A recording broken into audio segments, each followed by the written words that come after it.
ማንኛውም ሙስሊም ቤት ሊቆረቆሩና ድግምት አድርገው ሊያጣሉ ሊያፋጁ ባልና ሚስት ሊያለያዩ ይሞክራሉ فرقون بين المرء وزوجه راجعين ለዚህ ደግሞ ኢማኑ ደካማ የሆነ የቂኑ ደካማ የሆነ ሰው በቀላሉ ሰለባ ይሆናል መከላከያውም ስለሌለው ዚክሩ የለው ዱዓው የለው ተወኩል የለው ኢማኑ የለው የቂኑ የለው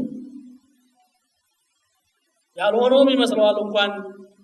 መነሻ ያለው ነገር ቀርቶ ማለት ነው ነብዩላህ ሙሳን እንግዲህ ቅድም እንዳልኳችሁ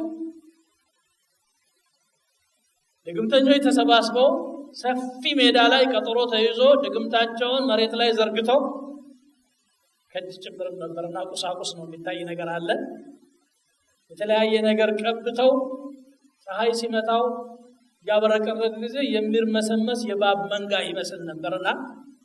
ነብዩላህ ሙሳም ጭምር ደነገጡ እንኳን ሌላው ሰው فأوجس في نفسه خيفة موسى ስጋት በልቡ ውስጥ አደረ ቢያንስ ህዝቡን ሊያጠምብኝ ነው ብለው ነው ይላሉ ፈስሮች አላህ Subhanahu Wa Ta'ala ግን ከላይ ስላለ በእጅህ ያዝከውን ዘንድ ተዓላ አርገው የሆነውን ተዓላህ ናቸው አልቂማ في يمينك تلقف ما صنعوا ጣል ሲያረጉ ዘንቢቱ ግብስብስ አርጋ ዋጥ አረገች አልተረቃች አልወፈረች ወደ ዘግነቷ ደግሞ ተመለሳ ተጠቀሙባት ያንን ሲያው ሳሒሮቹ ተሸነፉ ሲህር አስደራጊው ግን አልሸነፈም ማለት ፍርዓው ሳሒሮቹ እኮ አመና برب هارون وموسى